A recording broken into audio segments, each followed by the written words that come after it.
Selamat berjumpa kembali Bapak Ibu Saudara terkasih dalam Tuhan. Pastikan bahwa kita semua sehat karena pertolongan Tuhan dan pemeliharaan Tuhan. Mari kita akan berdoa bersama-sama sebelum kita masuk di dalam acara santapan rohani. Kami merendahkan hati kami Bapa di surga, kami mengucap syukur buat kasih dan anugerah-Mu, lawatan dan penyertaan-Mu, sehingga hari ini kami masih bersama-sama untuk belajar dengan kebenaran firman-Mu. Kami percaya kebenaran firman akan terus menolong kami, membawa kami ke dalam hadirat Tuhan yang lebih dekat dengan Tuhan, lebih intim dengan Tuhan, lebih mengasihi Tuhan. Terima kasih Bapak, kami mengucap syukur, segala kemuliaan bagi Tuhan Bapa di dalam nama Tuhan Yesus. Haleluya, amin. Bapak Ibu Saudara yang terkasih, pada saat ini mari kita akan belajar bersama-sama agar Tuhan terus menolong dan memampukan kita untuk kita hidup di dalam kebenaran Tuhan, hidup dalam takut akan Tuhan, hidup dalam mengasihi Tuhan. Kita akan belajar dengan satu firman Tuhan yang terdapat di dalam Amsal Sulaiman pasal 14 ayat yang ke-26 dengan satu tema, hidup tentram dengan Tuhan. Hidup tentram dengan Tuhan. Mari kita akan baca. Di dalam takut akan Tuhan ada ketentraman yang besar, bahkan ada perlindungan bagi anak-anaknya. Takutlah akan Tuhan adalah sumber kehidupan, sehingga orang terhindar dari jerat maut. Amin. Bapak Ibu Saudara terkasih dalam Tuhan, penulis Amsal mengatakan di dalam takut akan Tuhan ada ketentraman yang besar. Ketentraman yang besar itu seperti apa? Bagaimana? Ketentraman yang besar adalah ketentraman yang Allah berikan, yang Tuhan berikan untuk setiap orang percaya. Di mana ketentraman itu tidak tergantung, ya, tidak terikat, tidak terpengaruh dengan keadaan situasi kondisi alam. Mungkin kondisi alam tidak menentu, mungkin kondisi alam tidak menjamin akan ketentraman setiap manusia. Tetapi ketika orang percaya itu memiliki rasa takut akan Tuhan, maka dimungkinkan, dipastikan ada ketentraman. Ketentraman bukan karena banyak uang, bukan karena banyak hartanya, bukan hanya karena banyak fasilitasnya terpenuhi, atau karena ada bodyguard yang menjaga, yang melindungi. Enggak, saudara. Kalau ketentraman itu bergantung dengan apa yang ada yang saya sebutkan tadi, saya percaya tidak banyak orang stres, tidak banyak rumah sakit jiwa, tidak banyak orang stroke. Ya. Kenapa? Stroke itu sebagian besar berawal dari stres. Ya. Kenapa stres? Karena hatinya tidak tentram, hatinya tidak pernah damai, hatinya tidak pernah mengalami ketentraman. Dan mengapa orang tidak bisa mengalami ketentraman? Ya. Saudara, Bapak Ibu yang terkasih dalam Tuhan, mungkin banyak orang berpikir, saya sudah ke gereja, saya sudah berdoa, saya sudah berbakti, saya sudah beribadah, tapi kenapa kok saya belum mengalami yang namanya ketentraman? Bahkan sekali waktu saya pernah ketemu dengan salah seorang yang notabene-nya dulu itu orang yang setia kepada Tuhan, ya. Lalu mereka sudah tidak mau beribadah lagi. Ketika saya dekatin, saya ajak, yuk kita beribadah lagi, yuk kembali lagi kepada Tuhan. Jawabannya, Pak, besok kalau saya sudah tentram, saya akan datang kepada Tuhan. Langsung saya jawab, Bapak Ibu Saudara, sampai mati kamu tidak akan mengalami ketentraman. Loh, kok begitu ya? Sekarang apa dasarnya kamu mau datang kepada Tuhan kalau sudah tentram? Apa kalau kamu sudah banyak duitnya, sudah banyak hartanya, kamu sudah jadi orang sukses, lalu kamu menjadi orang yang tentram? Tidak akan pernah, saya bilang. Tidak akan pernah, dan ternyata betul. Sampai mati, dia tidak mengalami ketentraman. Hidupnya, rumah tangganya, kehidupannya kacau. Saya katakan sampai mati, orangnya sudah mati sekarang. Nah, Bapak Ibu yang terkasih dalam Tuhan, mari kita belajar bersama-sama untuk menjadi orang yang takut akan Tuhan. Takut akan Tuhan, Alkitab mencatat dengan jelas, ada ketentraman yang besar. Ada ketentraman yang besar. Ya.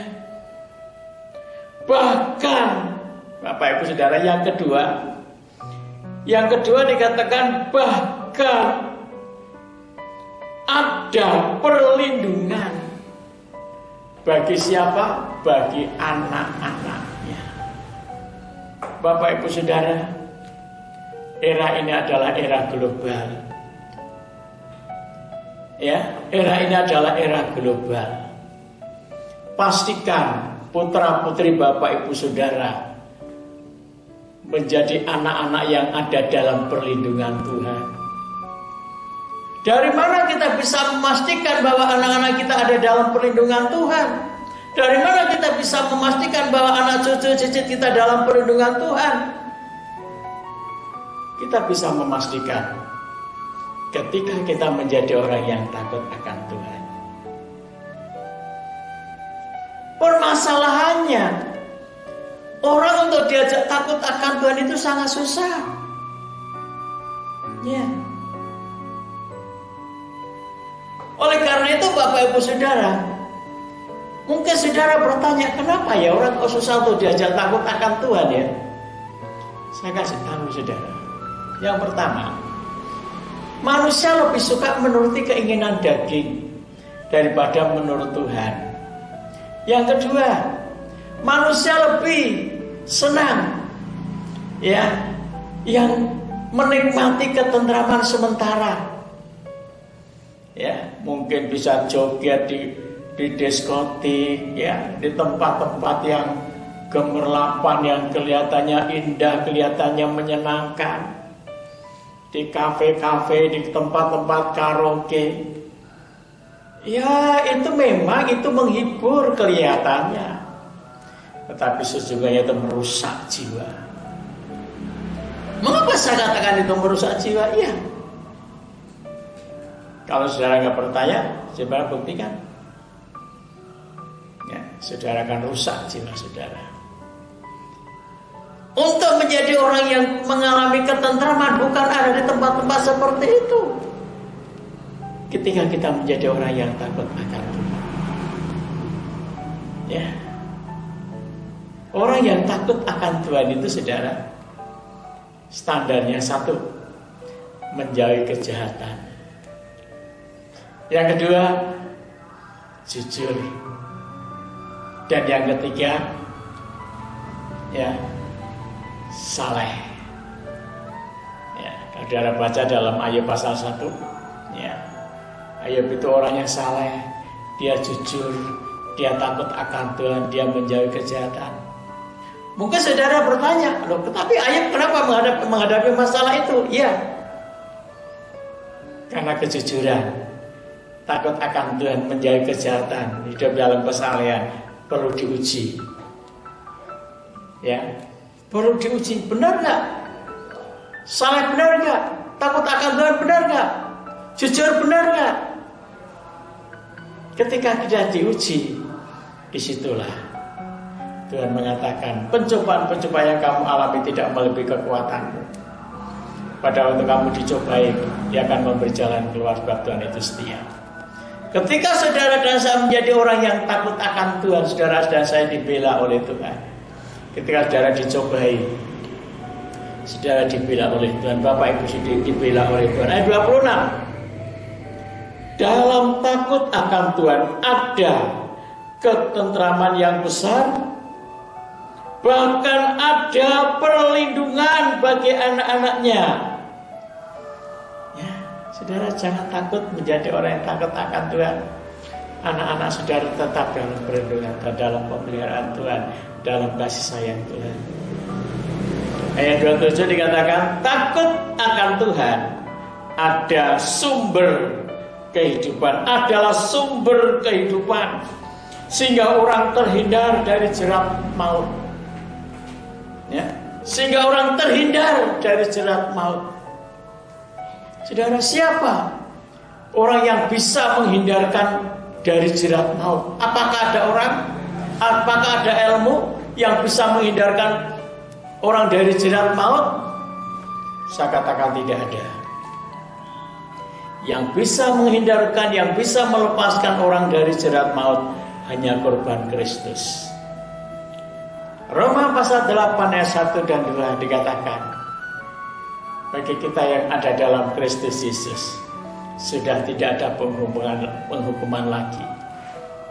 Roh yang hidup itu telah menghidupkan kita, memerdekakan kita dari kuasa dosa dan kuasa maut. Oleh sebab itu Bapak Ibu Saudara terkasih dalam Tuhan, mari kita mau menanamkan hidup kita di dalam takut akan Tuhan, menanamkan anak-anak cucu kita menjadi orang-orang yang takut akan Tuhan. Karena di dalam takut akan Tuhan ada ketentraman yang besar. Anak-anak kita dilindungi, ya, ada perlindungan bagi anak-anak kita, ya, bahkan ada sumber kehidupan. Ya, kemarin kami dalam satu pertemuan hamba-hamba Tuhan, ada salah satu dari seorang pelayan Tuhan, dia katakan bagaimana, ya, karena memang tempat yang kami tempati kemarin itu jemaatnya masih kecil, ya. Lalu dia katakan bagaimana sumber kehidupan. Istri saya menjawab, ya, sumbernya adalah dari atas. Sumber kehidupan itu dari Tuhan, bukan dari siapa-siapa. Ya, jangan salah pilih, jangan salah mengerti. Tidak ada satu sumber kehidupan yang lebih hebat, yang lebih besar selain Tuhan Allah kita, Allah yang menjadikan langit dan bumi serta isinya. Pastikan bahwa Allah kita adalah Allah sumber kehidupan kita. Jikalau kita menjadi orang yang takut akan Tuhan, mari kita akan sama-sama berdoa dan kita mengucap syukur kepada Tuhan. Bapa pencipta langit dan bumi, Allah yang di dalam Yesus Kristus Tuhan, kami mengucap syukur. Kami berdoa buat anak-anak Tuhan, buat jemaat Tuhan, buat orang-orang yang takut akan Tuhan. Biar anak-anakmu, umatmu, jemaatmu menjadi orang yang senantiasa takut akan Tuhan, menikmati ketentraman yang besar, menikmati perlindungan bagi anak-anaknya, menikmati sumber kehidupan. Karena mereka adalah orang-orang yang takut akan Tuhan. Terima kasih Bapa di surga. Demikian juga kami berdoa buat bangsa negara kami Indonesia, agar bangsa kami menjadi bangsa yang takut akan Tuhan.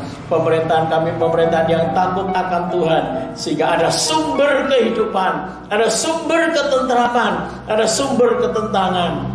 Terima kasih Bapa, kami mengucap syukur. Kami berdoa di dalam nama Tuhan Yesus. Haleluya. Amin.